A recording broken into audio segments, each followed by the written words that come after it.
제 이름은 수진입니다. 오늘은 제 인생에서 가장 행복한 날이 될 예정이었습니다. 해안마을 카어멜바이더시의 아침 공기는 햇살로 황금빛을 띠었고 하늘은 눈부신 파란색으로 빛나며 마치 제가 7년간 사랑해온 지수와의 결혼을 축복해주는 듯 했습니다. 작은 성 안드루스 교회는 흰색 오키드 꽃으로 장식되어 부드러운 음악에 휩싸여 각 손님을 조용하고 신성한 아름다움으로 맞이했습니다. 저는 성소 뒤쪽에 숨겨진 작은 방에서 거울 앞에 서서 베일을 만지작거리며 긴장된 마음으로 서 있었습니다. 대학 시절부터 가장 친한 친구인 나리가 드레스의 마지막 주름을 조심스럽게 펴주며 그녀의 손은 안정적이고 부드러웠습니다. 공주님 같아, 나리가 밝은 미소로 말하며 눈동자가 설렘으로 반짝였다. 나는 입술을 꽉 다물고 미소를 지으며 가슴이 두근거리고 긴장과 기쁨으로 뒤섞인 상태였다. 7년의 추억, 7년의 꿈, 그리고 마침내 우리가 기다려온 순간이 찾아왔다. 눈을 감고 깊게 숨을 들이쉬며 꽃의 달콤한 향기가 폐부 가득 차올랐다. 매 순간을 기억에 새기려고 필사적으로 노력했다. 갑자기 교회 앞쪽에서 소란스러운 소리가 들려왔다. 꿈같은 평온함이 깨졌다. 나리와 나는 걱정스러운 눈빛을 교환한 후 그녀는 급히 달려가 상황을 확인했다. 몇 초 후 그녀는 얼굴이 창백해진 채 돌아왔다. 수진, 그녀는 두려움에 떨리는 목소리로 속삭였다. 그녀예요. 내가 질문을 던지기 전에 문이 세게 열리며 지수의 어머니 헬렌 여사가 분노로 얼굴이 붉게 달아오른 채 들어왔다. 그녀의 손에는 생명을 짜내려는 듯 찢어진 손수건이 꽉 쥐어져 있었다. 헬렌 부인, 내가 말하려 했지만 그녀는 내 말을 끊고 소리쳤다. 도둑, 그녀는 떨리는 손가락으로 나를 가리키며 나리와 내 아버지 나를 신부로 안내하기 위해 기다리고 있던 앞에서 소리쳤다. 당신이 내 사파이어 반지를 훔쳤어. 말리스터 가문의 유물이야. 나는 얼어붙은 듯 움직이지 못했다. 방 전체가 갑자기 북극의 추위로 변한 듯 했다. 문 밖에서 소곤거림이 점점 커졌다. 열린 문으로 모여든 호기심 많은 손님들이 소란을 듣고 달려왔다. 나는 이해하지 못해요. 나는 떨리는 목소리로 말했다. 그 반지를 한 번도 본 적이 없어요. 거짓말하지 마. 헬렌이 으르렁거리며 눈동자가 비난으로 타올랐다. 오늘 아침 드레스룸에 두고 나왔어. 그런데 이제 사라졌어. 거기 들어간 건 너뿐이었어. 당황한 나는 아버지를 향해 돌아섰다. 그는 내 어깨를 단단히 잡으며 얼굴은 걱정과 무력감으로 가득 차 있었다. 나리는 결혼식 코디네이터에게 몸을 기울여 급히 속삭이며 점점 커지는 불안한 속삭임이 파도를 진정시키려 했다. 그때 지수가 문가에 나타났습니다. 그의 얼굴은 굳어 있었고 눈동자는 어머니와 저 사이를 번갈아 보았습니다. 수진, 그는 무거운 목소리로 말했습니다. 그 목소리는 납처럼 가슴에 가라앉았습니다. 정말이에요. 저는 어둠의 끝없는 구덩이로 떨어지는 듯 했습니다. 생명을 걸고 믿었던 남자가 이제 모든 사람 앞에서 저를 의심하고 있었습니다. 지수, 눈물이 눈시울을 찔렀다. 내가 맹세한다. 그 반지를 만져본 적도 없다. 하지만 지수의 시선은 여전히 흐릿했고 의심과 불신으로 가득 차 있었다. 그는 한마디도 하지 않았다. 단지 주먹을 꽉 쥐고 서서 그의 침묵은 어떤 비난보다도 더 크게 울려 퍼졌다. 헬렌은 물러서지 않고 날카로운 목소리를 다시 높였다. 만약 당신에게 남은 마지막 양심이 있다면 지금 당장 돌려줘. 그녀는 소리쳤다. 아니면 결혼은 절대 없을 거야. 공기는 두껍고 숨이 막힐 듯했고 수많은 시선이 집중된 열기 속에서 폭발 직전이었다. 지수는 천천히 말했다.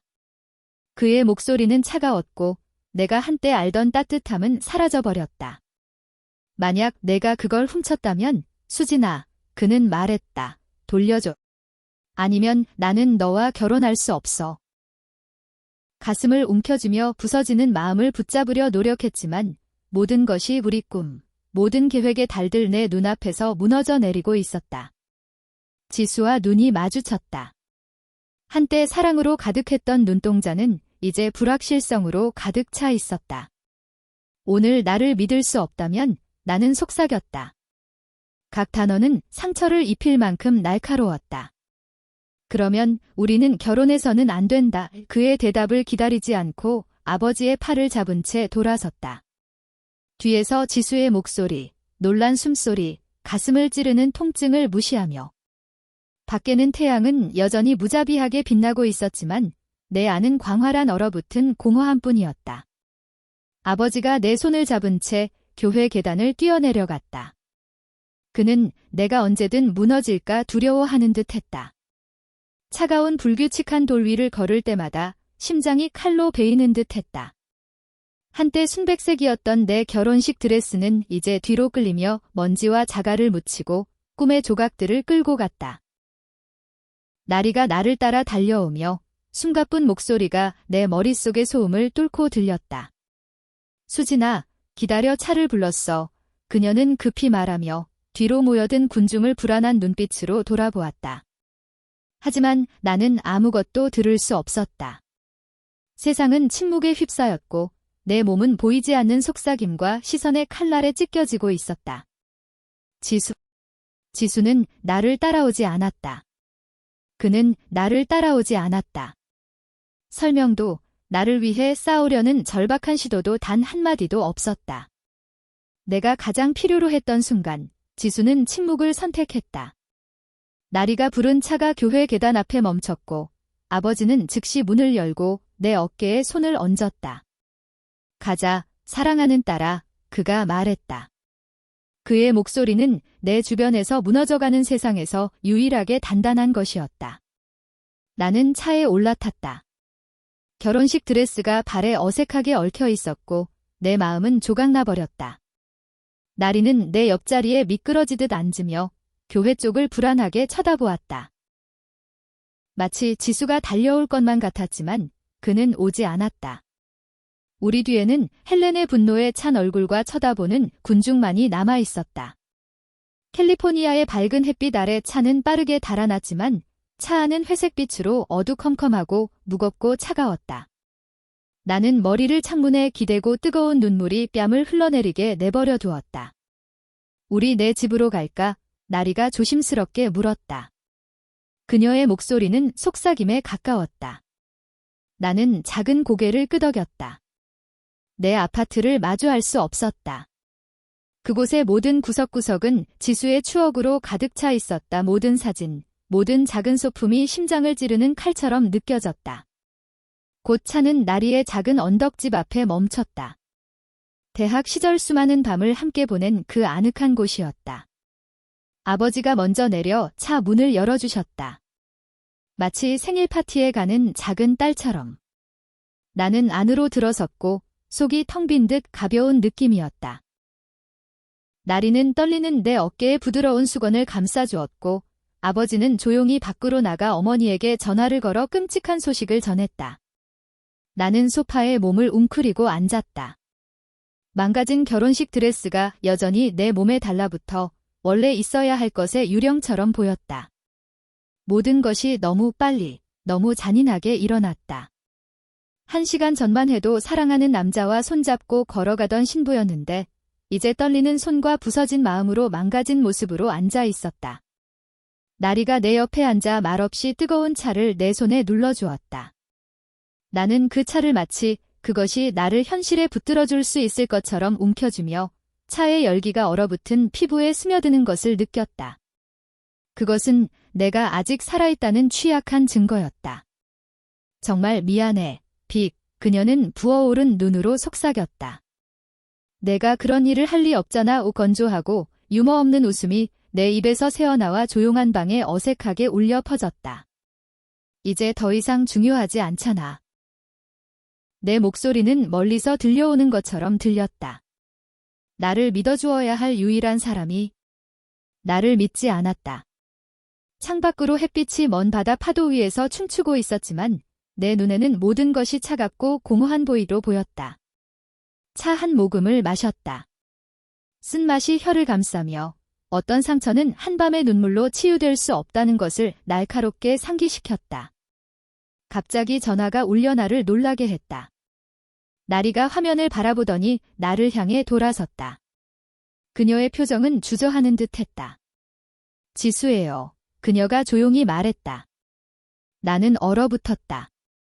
내 마음의 한 부분은 전화를 빼앗아 그를 향해 소리치며 어떻게 내게 대한 거짓말을 그렇게 쉽게 믿을 수 있는지 요구하고 싶었다. 하지만 다른 부분, 지쳐서 부서진 부분은 모든 것을 포기하고 싶었다. 받지 마. 나는 껄껄거리는 목소리로 말하며 천천히 머리를 흔들었다. 더 이상 변명 듣고 싶지 않아. 나리는 고개를 끄덕이고 전화를 끄는 후 아무 말 없이 전화기를 화면이 아래로 향하게 테이블에 내려놓았다. 방은 견딜 수 없을 정도로 무거웠다. 가장 작은 숨결에도 깨질 듯한 취약한 거품 같았다.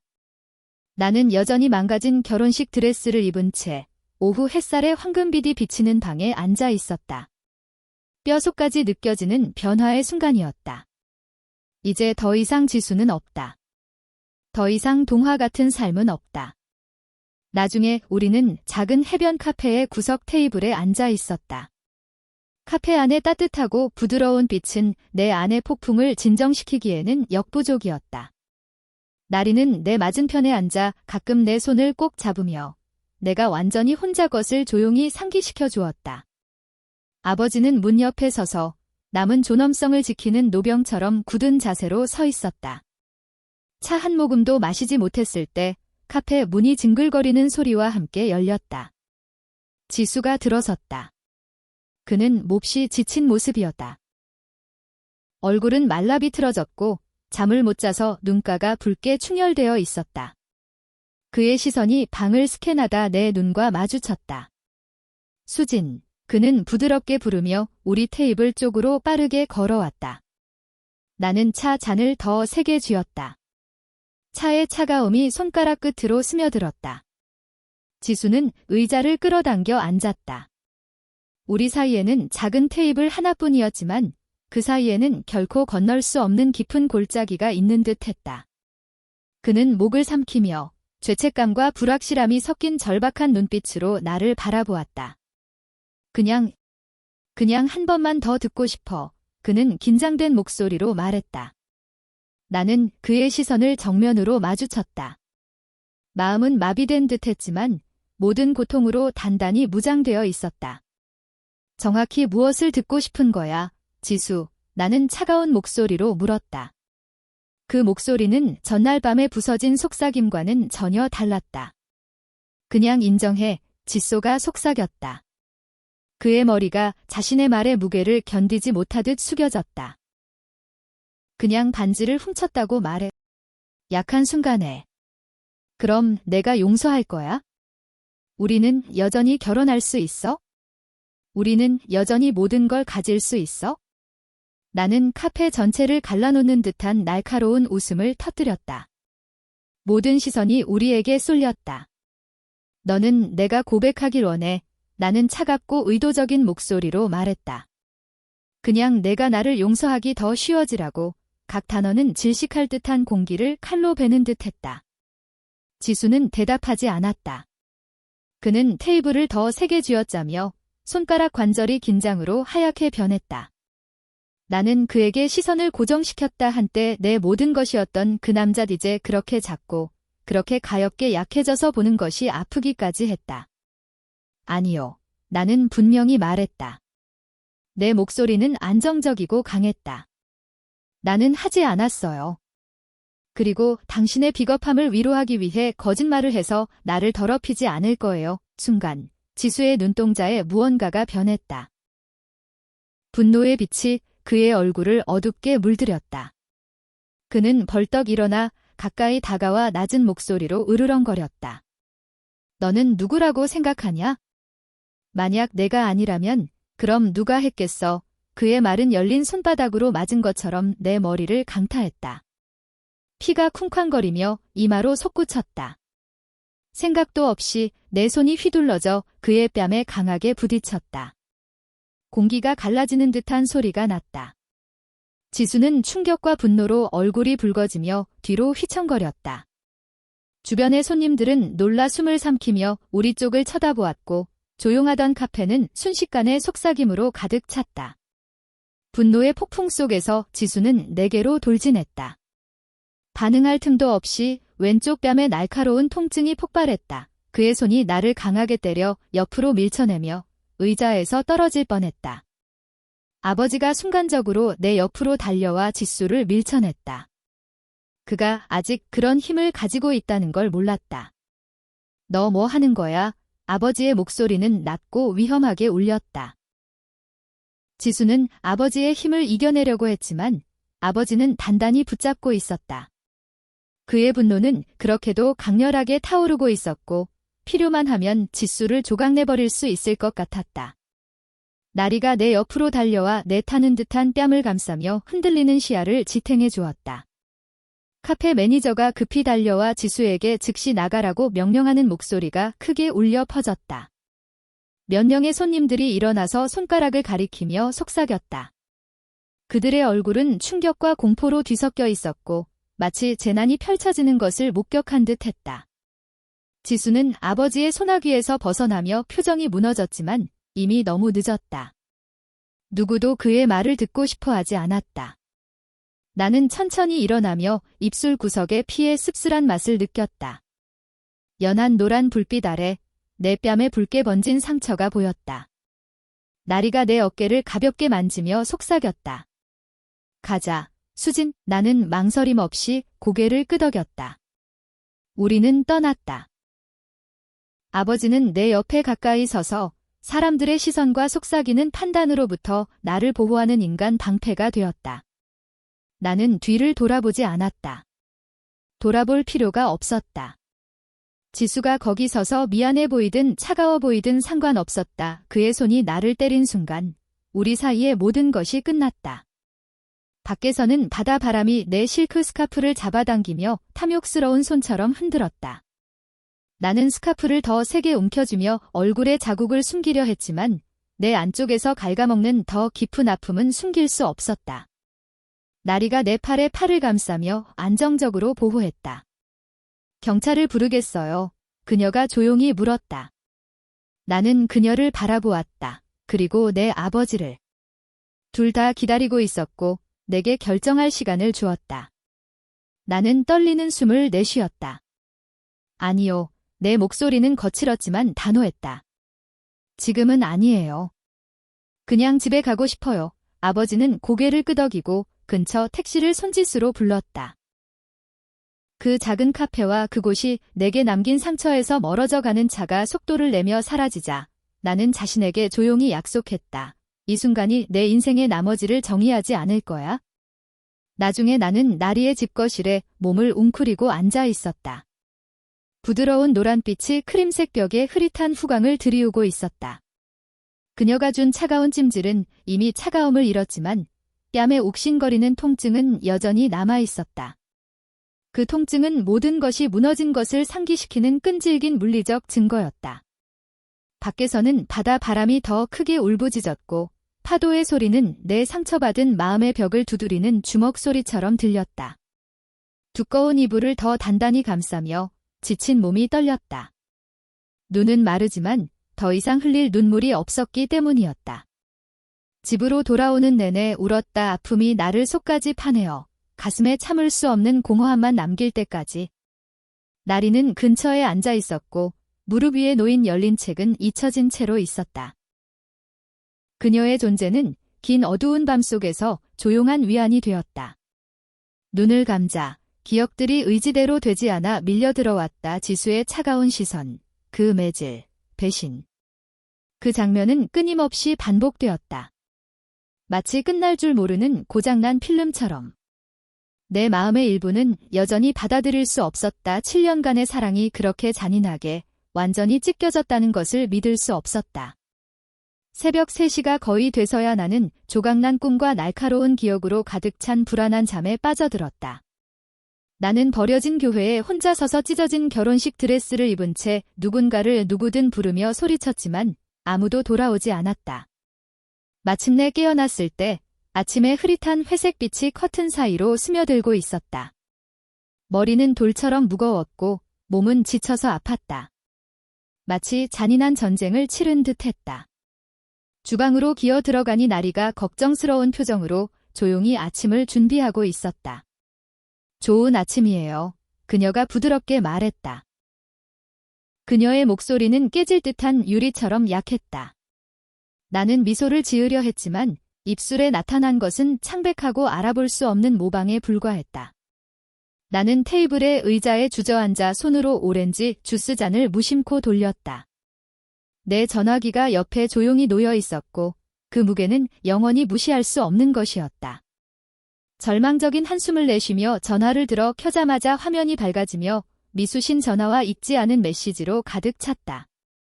지수의 이름이 가장 위에 떠 있었고 그 이름은 날카로운 칼날처럼 내 마음을 찔렀다. 심장이 뛰며 망설이다가 가장 최근 메시지를 열었다. 수진아, 미안해. 설명할 기회를 줘. 그렇게 하지 말았어야 했어? 내가 잘못했어. 제발, 수진아. 곧바로 또 다른 메시지가 나타났다. 얼마든지 기다릴게. 한 번만 들어줘. 전화를 더 세게 쥐었다. 옛 상처가 파도처럼 밀려와 해안을 삼키는 듯 했다. 잠시 동안 부드럽고 순진한 내 부분이 그를 믿고 싶었다. 돌아가서 모든 것이 일어나지 않았다고 거짓말하고 싶었다. 하지만 이성, 날카롭고 흔들리지 않는 이성이 나를 끌어당겼다. 지수의 눈이 나를 의심하던 모습이 떠올랐다. 그가 나를 거짓말을 고백하도록 강요했던 순간이 떠올랐다. 그리고 무엇보다도 그 매질 내 뺨에만 맞은 것이 아니라 우리가 함께 쌓아온 모든 순간에 맞은 것처럼 느껴졌다. 괜찮아, 나리가 부엌 건너편에서 걱정스러운 목소리로 물었다. 나는 전화기를 더러운 것, 다시는 만지고 싶지 않은 것처럼 내려놓았다. 괜찮아, 나는 목이 메인 목소리로 말했다. 그 말은 목구멍을 긁는 듯 했다. 그리고 돌아가지 않을 거야. 나리는 고개를 끄덕이며 어깨에서 무거운 짐이 내려간 듯한 안도의 물결이 그녀를 덮쳤다. 이 결정이 쉽지 않을 거라는 걸 알았다. 외로운 날들, 친구와 가족들의 불편한 질문, 등 뒤에서 속삭이는 말들이 기다리고 있을 거였다. 하지만 지수를 용서하는 것이 나를 치유하지 않을 거라는 것도 알았다. 그건 내 자존심을 더 깊이 무덤에 묻을 뿐이었다. 차분한 손으로 전화를 들어 지수의 번호를 누르고 기다렸다. 몇 번의 벨소리 후 그가 받았다. 그의 목소리는 숨가쁘고 절박했다. 수진아, 제발, 만나만 줘. 나는 그를 단호하게 끊었다. 내 목소리는 차갑게 차가웠다. 필요 없어. 지수. 그는 다시 시도했지만 나는 그의 말을 덮어엎으며 말했다. 각 단어는 우리 사이의 마지막 거리를 파고들었다. 두 번째 기회는 없을 거야. 지금도, 앞으로도. 그가 다른 말을 하기 전에 전화를 끊었다. 안도의 파도가 흔들리지만 진짜였다. 내 몸을 휩쓸었지만 내 손은 여전히 떨리고 있었다. 나는 나리에게 돌아섰다. 그녀는 내 파편 속에서도 조용한 축하의 미소를 지으며 나를 바라보았다. 어제 나는 버림받은 신부였다. 오늘 나는 자신을 선택한 여자였다.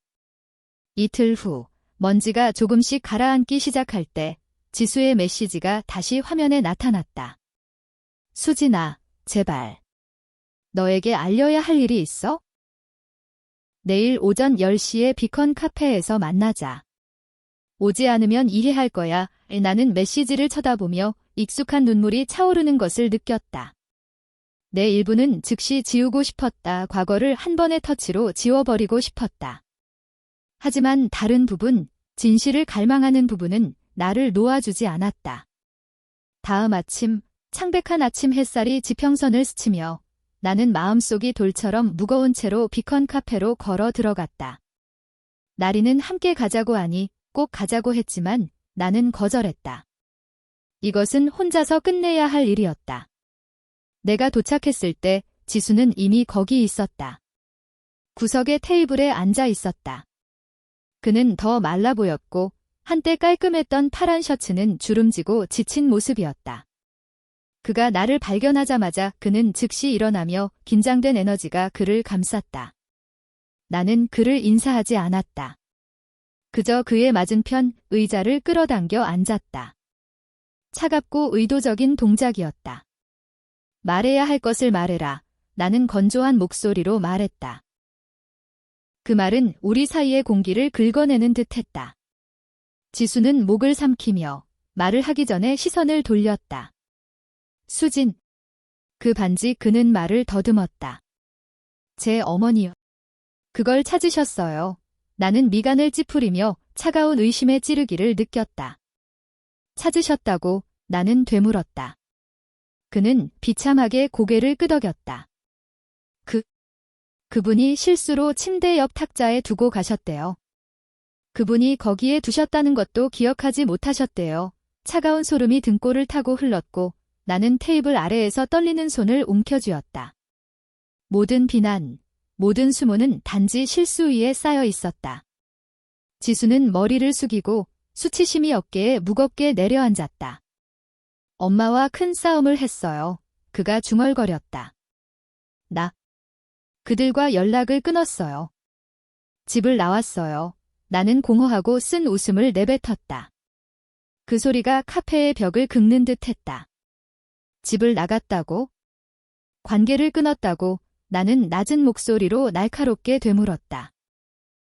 내가 한 모든 일 후에 그게 충분하다고 생각했어. 지수는 절망으로 가득 찬 눈으로 머리를 들었다. 미안하다고 말하는 게 충분하지 않다는 건 알아. 그는 목소리에서 갈라지는 소리를 내며 말했다. 그냥 내가 무죄라는 걸 알아주길 원했어. 내가 틀렸어. 널 믿지 않은 건 바보 같은 짓이었어. 나는 그를 바라보았다. 정말로 바라보았다. 그리고 그가 후회로 가득 찬 낯선 사람으로 보였다. 지수, 나는 말했다. 내 목소리는 바람 없는 날의 호수처럼 차분하고 고요했다. 너는 단순히 나를 믿지 않은 게 아니야? 너는 나를 모욕한 사람 편에 섰어. 너의 의심은 우리가 가진 모든 것을 파괴했어. 그는 테이블을 건너 내 손을 잡으려 했지만 나는 손을 빼며 내 안의 차가움이 더욱 강해졌다. 후회해. 지수는 부서진 목소리로 속삭였다. 너를 잃었어. 그렇지. 나는 그의 눈을 피하지 않고 마주쳤고 내 시선은 차갑고 단호했다. 내가 그랬어. 나는 간단히 말했다. 눈물도 애원도 없었다. 단지 뿌리부터 썩어 문드러진 관계에 조용하고 피할 수 없는 끝만이 있었다. 지수는 머리를 숙이고 테이블 위에 손을 쥐어짜며 절박하게 구원을 찾으려는 듯했다. 말없이 일어나 의자에서 일어선 나는 초가을 바람처럼 가벼우면서도 확고한 걸음으로 걸어갔다. 행복을 빌어요. 나는 분노가 아닌 진심으로 놓아주는 부드러운 결단의 말로 말했다. 나는 카페를 나와 아침 햇살이 계단 위로 녹아내리는 금빛처럼 쏟아지는 것을 보며 걸어갔다. 수년 만에 처음으로 머리를 높이 들고 신선하고 시원한 공기를 깊이 들이마시며 내 심장이 마침내 자신의 안정된 리듬을 되찾기 시작하는 것을 느꼈다. 그날 오후 나는 아파트로 돌아왔다. 가슴속에는 슬픔과 안도의 이상한 혼합물이 가득했다.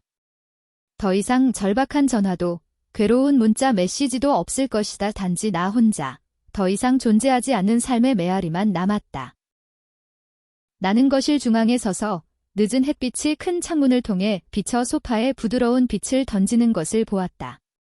그 소파는 지수와 내가 함께 웃으며 시간을 보냈던 곳이었다. 벽에 걸린 사진들을 가볍게 스치며 각 사진이 속삭이는 듯했다. 왜 아직도 과거에 매달리고 있니? 책상으로 이동해 결혼계획서, 허니문 브로셔, 정성스럽게 정리된 손님 명단이 그대로 놓여 있는 것을 보았다. 정갈하게 쓰인 글자 수진과 지수의 큰 날을 읽자 가슴에 날카로운 통증이 퍼졌다. 플래너를 닫고 천천히 체계적으로 작은 조각으로 찢어내어 조각들이 눈보라처럼 거실 바닥에 흩날리게 했다. 그날 밤 나는 컴퓨터 앞에 앉아 있었다. 차가운 파란 빛이 왼쪽 뺨에 남아있는 옅은 멍에 반사되었다. 주저하지 않고 새로운 이메일을 열고 타자를 치기 시작했다. 손가락은 흔들리지 않았다. 인사 담당자님께 저는 정신적 신체적 건강을 회복하기 위해 6개월간의 휴직을 공식적으로 요청합니다. 모든 업무를 철저히 인수인계할 것을 약속드립니다. 진심으로 수진 하어트에 저는 망설임 없이 보내기를 클릭했습니다. 그 후 저를 감싸는 침묵은 완전하고 순수했습니다. 더 이상 공허하지 않고 정화되는 침묵이었습니다. 과거의 삶과 저를 연결하는 것은 아무것도 남아있지 않았습니다. 그 공허함 속에 앉아 숨을 들이쉬며 그 느낌을 받아들였습니다. 그러자 갑자기 머릿속에 한 장면이 번쩍였습니다. 순백의 해변, 에메랄드빛 물결, 황금빛 태양 아래 게으르게 흔들리는 야자수. 그 기억이 어디서 왔는지 몰랐습니다. 아마도 친구의 냉장고에 붙어있던 포스트카드에서, 아니면 몇 년 전 잊혀진 꿈에서일지도 몰랐습니다. 그 이름이 속삭이는 초대장처럼 머릿속에 떠올랐습니다. 세이셜. 생각을 깊이 하지 않고 브라우저를 열고 검색을 시작했습니다. 찾은 메일 장의 사진은 내 안에 조용한 불꽃을 일으켰습니다. 끝없이 펼쳐진 파란 하늘, 손길이 닿지 않은 흰 모래사장의 광활한 풍경, 울창한 고대 숲을 가로지르는 굽이진 길. 자신을 의심하기 전에 나는 편도 항공권을 예약했습니다. 귀환 날짜는 없었습니다. 안전망도 없었습니다. 다음 날 아침, 휴가 승인이 나자마자 짐을 싸기 시작했다. 필요한 건 많지 않았다. 편안한 옷 몇 벌, 빈 일기장, 그리고 항상 사용해보고 싶었지만 기회가 없었던 오래된 카메라. 나리가 도와주러 왔고 주방 카운터에 놓인 전자티켓을 발견하자 그녀의 눈이 커졌다. 정말 괜찮아, 수진. 그녀는 내 얼굴을 살피며 물었다. 저는 미소 지었습니다. 몇 주 만에 처음으로 진심에서 우러나온 미소였습니다. 지금까지 가장 확신해요. 라고 말했습니다. 나리는 저를 힘껏 안아주며 평소보다 조금 더 오래 안아주었습니다. 마치 자신의 모든 힘을 저에게 전달하려는 듯이요. 당신이 자랑스러워요. 라고 그녀는 제 머리카락에 속삭였습니다. 비행기 출발 전날 밤, 나는 발코니에 혼자 서서 따뜻한 민트차를 손에 들고 있었다. 아래로 도시의 불빛이 반짝이고 깜빡였다. 삶은 계속되고 있었고 무관심하고 변함없었다. 내 마음의 일부는 두려웠다. 심지어 공포에 휩싸여 있었다. 익숙한 모든 것을 뒤로하고 미지의 세계로 발을 내딛는 것이, 하지만 더 강한 부분, 생존을 위해 그렇게 열심히 싸워온 부분은 때가 왔다는 것을 알고 있었다. 다른 사람의 승인을 위해 사는 것을 그만두는 때. 나 자신을 위해 사는 때. 다음 아침 공항에서 나는 작은 가방 하나만 들고 혼자 서 있었다. 지수나 부서진 꿈은 뒤에 남지 않았다. 앞에는 열린 길만이 있었다. 비행기가 이륙하자 도시가 아래로 흐려지며 안개와 기억으로 변해갔다. 나는 눈을 감고 조용히 다짐했다. 오늘부터 나는 더 이상 누구의 기대에 맞추기 위해 나를 변형시키지 않을 것이다. 오늘부터 나는 내 자신의 행복을 위해 살 것이다. 세이셜 국제공항에 비행기가 착륙했을 때 오후 늦은 햇빛이 세상을 금빛으로 물들였다. 밖으로 걸어나가자 따뜻한 바닷바람이 내 피부를 스치며 소금물과 피어나는 열대 꽃의 향기를 실어왔다. 모든 것이 새롭다. 모든 것이 낯설다. 그리고 오랜 시간 동안 처음으로 그 순간은 나를 완전히 전율처럼 살아있게 만들었다. 마해 섬에 흔들리는 야자수 사이로 숨겨진 작은 단순한 방갈로를 렌트했다. 번화한 관광지로부터 멀리 떨어진 곳이었다. 매 아침 해안에서 파도가 부서지는 리듬감 있는 자장가와 나무 깊숙이 숨은 새들의 달콤한 노래로 깨어났다. 자연의 맥박이 내 안에 날카롭고 아픈 상처를 달래려고 하는 듯 했습니다. 그 초기 날들에는 부드러운 흰 모래사장을 수시간 동안 거닐며 맨발로 부드러운 땅에 깊이 파고들고 바닷바람이 머리카락 사이를 스치는 것을 느꼈습니다. 단계적으로 내 안에 부서진 조각들이 움직이기 시작했습니다. 아직 치유되지 않았고 아직은 아니었지만 더 이상 수리할 수 없을 정도로 부서지지 않았습니다. 어머니가 생일 선물로 주신 오래된 카메라를 들고 다니며 집을 떠올리게 하는 소중한 기념품으로 삼아 눈에 띄는 모든 것을 촬영하기 시작했습니다. 모래 위를 바쁘게 움직이는 작은 개들, 뾰족한 바위에 부딪히는 에메랄드빛 파도, 오렌지와 핑크의 강렬한 색상으로 하늘을 물들이는 일몰 모든 순간을 잡으려 노력했습니다. 어느 오후 해가 바다로 녹아내리는 모습을 포착하려 해변에 다리를 꼬고 앉아있던 중 루크를 만났습니다. 그는 전문적인 카메라의 렌즈를 조정하며 파도의 완벽한 움직임을 포착하려 집중하고 있었습니다. 제 오래된 카메라를 어색하게 만지작거리는 모습을 눈치챈 루크는 미소를 지으며 다가왔습니다. 그의 편안한 온기가 마음을 녹였습니다. 초점이 조금 어긋났어요. 그는 두꺼운 미국 억양으로 말하며 눈동자의 친근함이 반짝였다.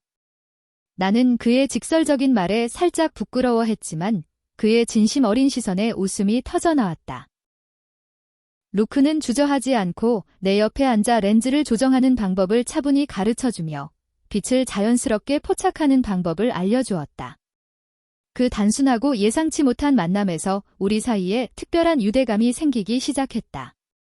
루크는 나보다 약 5세 연상인 프리랜서 사진작가였으며 성인 시절 대부분을 전 세계를 여행하며 카메라 렌즈를 통해 생동감 넘치는 추억을 수집해왔다.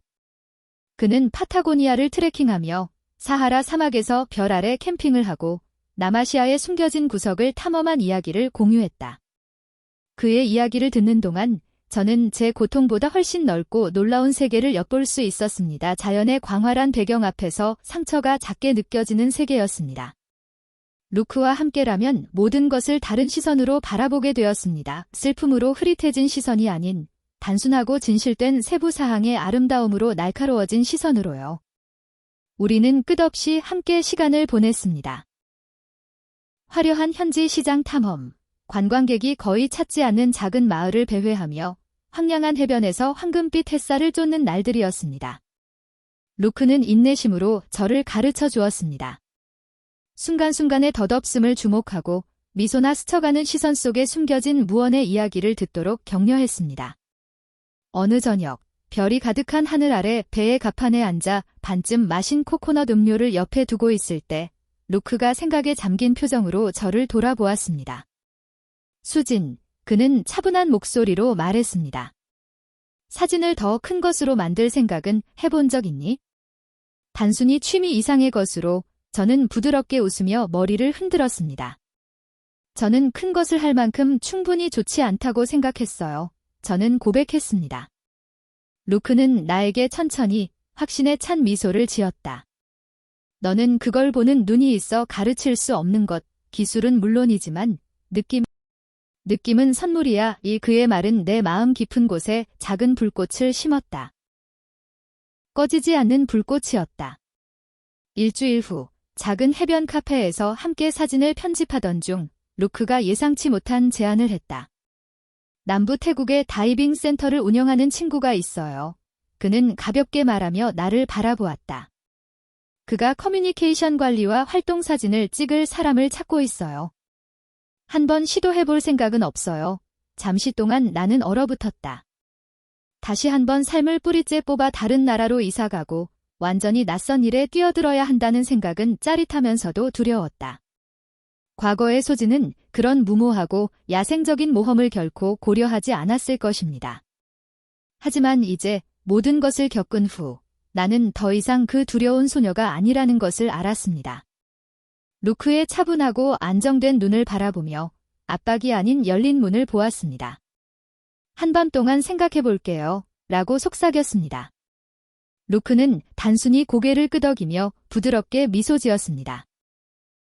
어떤 선택을 하든 당신은 자신의 길을 찾을 거라고 믿어요. 그가 말했습니다. 그날 밤 저는 방갈로의 발코니에 혼자 앉아 있었습니다. 머리 위 하늘에는 수백만 개의 다이아몬드처럼 빛나는 별들이 흩어져 있었습니다.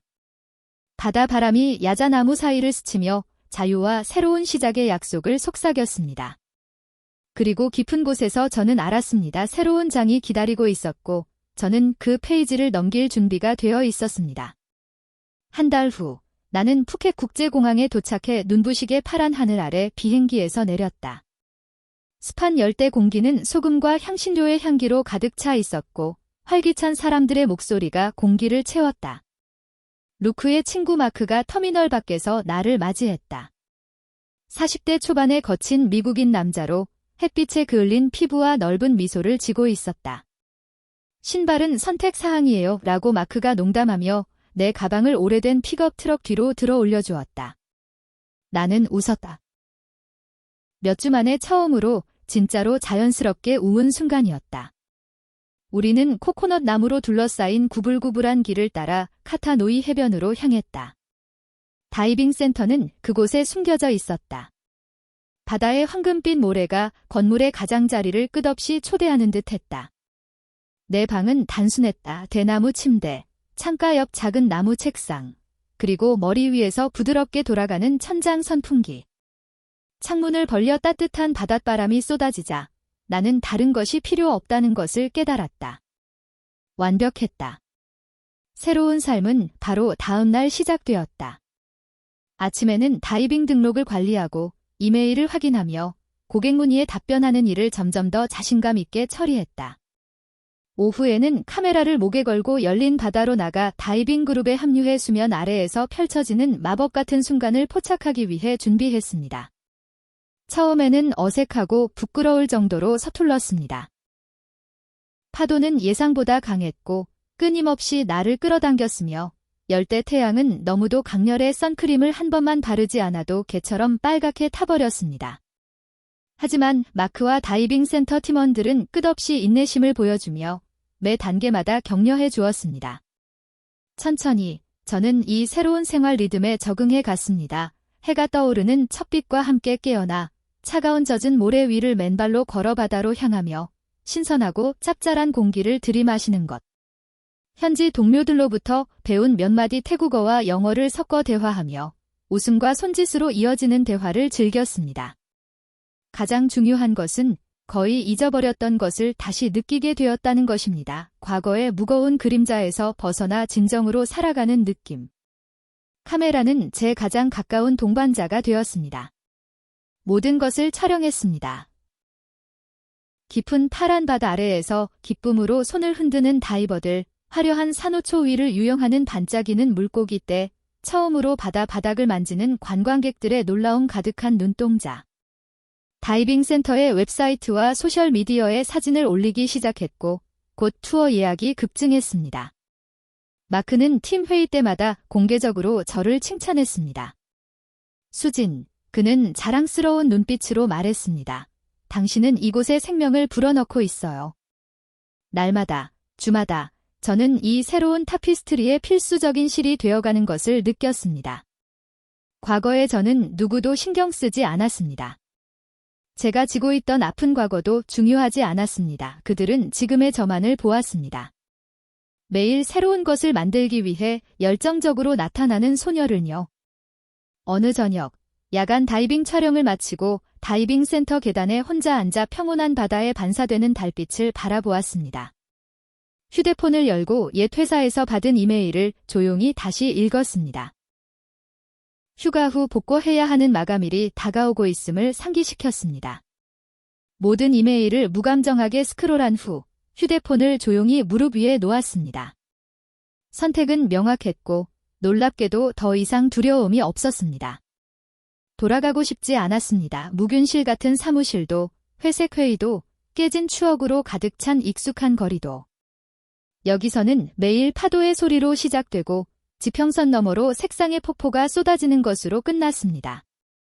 여기서 저는 다른 버전의 자신을 발견했습니다. 더 가벼운, 더 자유로운. 나는 일어나서 젖은 모래가 발에 달라붙은 채로 하늘을 올려다보았다. 끝없이 펼쳐진 별들의 바다였다. 내일, 나는 사직서를 보낼 것이다. 다음 아침, 해가 바다에서 밀려오는 안개를 완전히 태우기 전에 나는 방의 작은 나무 책상에 앉아 키보드 위에 손가락을 떠받치고 있었다. 옛 회사의 이메일 주소가 화면에 여전히 빛나고 있었다. 내가 떠나려는 삶의 마지막 침묵의 상기였다. 나는 천천히 그러나 단호하게 타자를 치기 시작했다. 존경하는 경영진 여러분, 저는 휴직 후 복구하지 않을 것을 공식적으로 통지합니다. 제공해주신 기회들에 감사드립니다. 이제 저는 인생의 새로운 방향을 찾았습니다. 회사의 지속적인 성공을 기원합니다. 진심으로, 수진 하우트 주저함 없이, 후회 없이. 보내기를 클릭하고 조용히 깨끗이 닫히는 장을 지켜보았다. 밖에서는 파도가 해안으로 계속 밀려들고 있었다. 안정적이고 확실한 리듬은 내 마음이 진정한 속도를 되찾는 조용한 리듬과 맞물려 있었다. 그날부터 나는 이 먼 땅에서 새로운 삶을 건설하기 위해 전력을 다해 뛰어들었다. 다이빙 센터에서 10분 거리에 있는 작은 커뮤니티 센터에서 기본 태국어 강좌에 즉시 등록했습니다. 첫 몇 번의 수업은 코브쿤카, 감사합니다. 와 사와디카, 안녕하세요. 같은 단어를 스턴벨드 오버하며 웃음과 인내로 가득 차 있었습니다. 우리 선생님인 친절한 차이 씨는 작은 실수도 부드럽게 고쳐주시며 항상 계속 시도하라고 격려해 주셨습니다. 처음에는 태국어가 음조와 소리에 불가능한 미로처럼 느껴졌지만 서서히 그 음악적인 리듬을 듣기 시작했고 현지인들이 말하고 웃는 방식에 담긴 따뜻함과 친절함이 눈에 띄기 시작했습니다.